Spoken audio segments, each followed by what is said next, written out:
Breaking emergency. Revolutionary Guard commanders are holding secret meetings inside Iranian hospitals right now. Not military bases, not government buildings, hospitals. Why?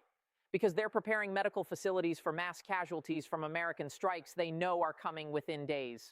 And Ayatollah Khamenei has activated the most extraordinary survival plan in Iranian history, handing absolute power to Ali Larijani while hiding in underground bunkers, preparing for his own assassination that intelligence indicates Trump has ordered.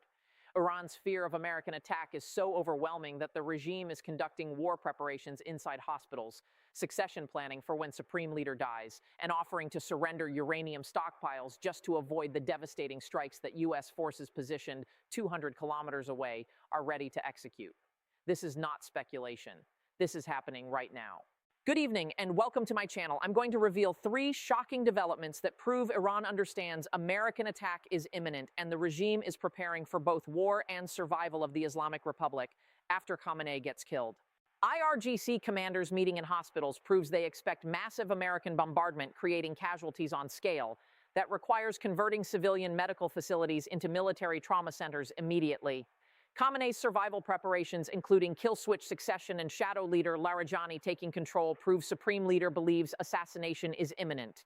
And Iran's desperate uranium offers prove regime will surrender core nuclear capabilities to avoid total destruction they fear is coming. Let me explain what's really happening inside Iran right now while American military forces tighten the noose around the regime's neck. IRGC commanders are conducting emergency meetings inside Iranian hospitals across Tehran and other major cities. These aren't routine medical consultations. These are operational planning sessions where Revolutionary Guard officers coordinate with hospital administrators about converting facilities for military use during war. Why hospitals instead of military command centers? Because IRGC knows American strikes will destroy their normal command facilities in opening hours of campaign. Hospitals provide alternative command locations that American planners might hesitate to bomb due to civilian casualties and international law protecting medical facilities. But more importantly, hospitals are where IRGC expects to need massive capacity for treating casualties, not just military casualties. Civilian casualties from American strikes hitting densely populated areas where IRGC facilities are deliberately located to use human shields. Intelligence sources report these hospital meetings involve detailed planning. How many beds can be converted to trauma care? Where to stockpile medical supplies? How to triage mass casualties arriving simultaneously? Which doctors have military training? How to secure facilities against civil unrest if strikes trigger protests? This level of preparation doesn't happen unless you absolutely believe attack is coming very soon. Iran conducted similar hospital preparations before the June war last year. But current preparations are more extensive, involving more facilities, with more urgency. IRGC commanders know what's coming because they've seen American force positioning, 200 kilometers away, 800 daily strike capacity, 2 supercarriers, bunker buster bombs capable of destroying underground facilities, and Trump presented with assassination plans targeting regime leadership. So hospitals become dual-purpose facilities, medical centers preparing for casualties, and backup command posts if main IRGC facilities get destroyed in opening strikes. Iranian doctors are being briefed on treating blast injuries, burns, shrapnel wounds, and chemical exposure if American strikes hit industrial facilities. Nurses are learning mass casualty protocols. Security is being enhanced to prevent protesters from attacking hospitals where IRGC commanders might be hiding.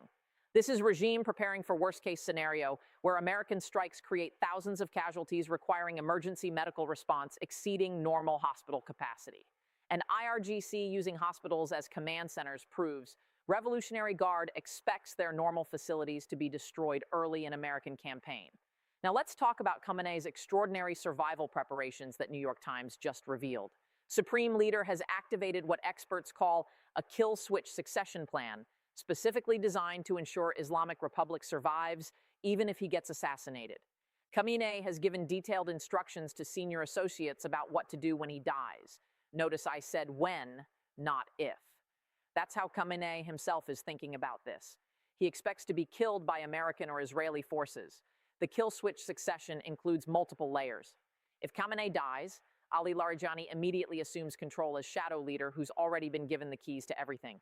If Larijani dies, there's a second successor ready. If that person dies, there's a third backup. Why plan for multiple leadership levels being wiped out simultaneously? Because Khamenei knows Trump's assassination plans don't target just him. They target his son, senior mullahs, Revolutionary Guard commanders, and the entire leadership structure in coordinated strikes designed to decapitate the regime in one night. So Khamenei has prepared for a scenario where American bombs or Israeli commandos kill the top 3 or 4 layers of leadership simultaneously. The succession plan ensures someone survives to maintain continuity of government and prevent total regime collapse. But here's the most revealing part. Khamenei has already handed operational control to Ali Larijani. The shadow leader is now running Iran while Khamenei hides in bunker seclusion. Larijani controls the brutal crackdown on protesters. Larijani manages nuclear negotiations with America. Larijani oversees military preparations for war. Larijani makes daily operational decisions. Khamenei has essentially retired into protective custody while his chosen successor runs the country. This is unprecedented in Islamic Republic history. Khamenei has never shared power like this before. The fact that he's doing it now proves how seriously he takes assassination threat. Intelligence indicates Khamenei rarely appears in public anymore. His movements are kept secret. He travels between multiple safe houses so nobody can track his location. Security around him has multiplied. And ultimately, he's spending most time in underground bunkers where American missiles can't reach him. But you can't run a country from a bunker. So Larijani becomes the public face of the regime while Khamenei hides. And kill-switch succession ensures that if assassination succeeds, Larijani has legitimate authority to continue governing without power struggle that could collapse the system. After last year's June war, Iran conducted massive counter-espionage purge. Thousands arrested on suspicion of spying for America or Israel. Unknown number executed. This shows regime believes enemy intelligence has penetrated deep into their security. That's why Khamenei doesn't trust anyone anymore. That's why he constantly moves locations. And that's why he's prepared his own succession, assuming assassination will eventually succeed, despite all precautions. The regime has also created parallel command structures. A defense council now operates alongside Supreme National Security Council. If one gets destroyed in strikes, the other continues functioning. Multiple redundant systems ensure some element of government survives American attempts at decapitation. Think about what this reveals. The most powerful man in Iran is hiding in bunkers. He's handed control to subordinate. He's planned for his own death. He's created backup governments. This is not confident regime expecting to deter American attack. This is terrified regime preparing to survive attack they believe is inevitable. Now let's examine Iran's desperate uranium offers that prove regime will surrender nuclear capabilities to avoid total destruction. Iran just announced willingness to dilute uranium stockpile and delay enrichment under international oversight. These are massive concessions Iran refused to make for years. Why offer them now? Because Tehran sees American forces 200 kilometers away ready to obliterate their nuclear program by force? Diluting uranium means reducing purity so it cannot be used for weapons. Iran has enriched uranium to 60%. Weapons require 90%. By diluting back to 20% or 5%, Iran moves further from weapons capability. This is exactly what Trump demanded, and Iran refused for years. But now, facing imminent American strikes, Iran is offering to surrender what they previously called non-negotiable sovereign rights. Iran is also offering to delay all enrichment activities under continuous international inspection. This means IAEA inspectors can monitor everything they do with nuclear materials in real time. No secret facilities, no hidden activities, complete transparency. Again, this is what America demanded and Iran refused, until now. Fear of attack has produced concessions that diplomatic pressure alone never achieved. But here's the problem. Senior Iranian officials simultaneously set red lines saying highly enriched uranium is not for sale. They'll dilute some uranium but won't eliminate all enriched material completely. They also say control over oil fields is non-negotiable despite previous hints about giving American companies access. So Iran offers partial surrender but maintains some capabilities. They're hoping Trump accepts partial deal to avoid military operation. But Trump's team has indicated they want complete elimination, not partial reduction. This creates a gap where Iran's fear-driven concessions might still prove insufficient to prevent strikes Trump's military is positioned to deliver. And Iranian behavior during recent protests reveals regime's other major fear: internal collapse triggered by American strikes. Fresh protests erupted at universities across Iran over past week. Students at Sharif University raised lion and sun flag. This was Iran's flag before Islamic Revolution. Raising it is open rebellion calling for monarchy restoration. Students at Beheshti University chanted Pahlavi will return. Reza Pahlavi is son of last Shah, living in exile. Students calling for his return want to completely overthrow Islamic Republic and restore pre-revolutionary government. These aren't reforms demands. This is revolution. Students want regime eliminated and replaced with monarchy that ruled before 1979. Protests are being driven by 40-day memorial ceremonies for thousands killed in January's crackdown. In Iranian culture, 40th day after death is sacred mourning period. These memorials become protest events where people gather and chant anti-regime slogans. Activist Armin Navabi says this is the final battle. The revolution is returning despite brutal repression that killed thousands last month. Regime's greatest fear is that American strikes weaken government, creating opportunity for protesters to overthrow system from within. External military pressure plus internal uprising equals regime collapse. That's why IRGC meets in hospitals, not just for casualties from American bombs, also for casualties from protesters attacking regime facilities during chaos that strikes create. Security forces are being positioned to suppress protests that might erupt when American attacks begin. Revolutionary Guard has orders to shoot protesters on sight if unrest spreads during military crisis. But regime understands they cannot stop nationwide uprising if American strikes destroy their military capabilities and kill leadership. That's the nightmare scenario keeping Khamenei in bunker. Iranian military is on full alert, monitoring American force movements constantly. They track carrier positions. They watch satellite imagery of U.S. bases. They intercept communications where possible. They're looking for any indication that strikes are beginning. Iran's strategy, if attack comes, is use them or lose them. Launch all 1,500 ballistic missiles before American strikes destroy launchers. Fire everything at U.S. bases, Israeli cities, Saudi oil facilities. Inflict maximum damage before capabilities get eliminated. But this strategy requires warning time to authorize launches before American bombs fall. That's why Iran monitors so carefully.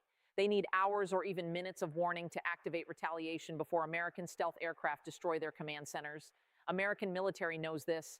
That's why strike plans emphasize surprise and overwhelming first strike that destroys Iranian command and control before they can effectively respond. Intelligence indicates some Iranian missile forces have been given delegated launch authority. Local commanders can fire without central authorization if they lose contact with headquarters. This ensures some missiles launch even if Khamenei and top command get killed in opening strikes.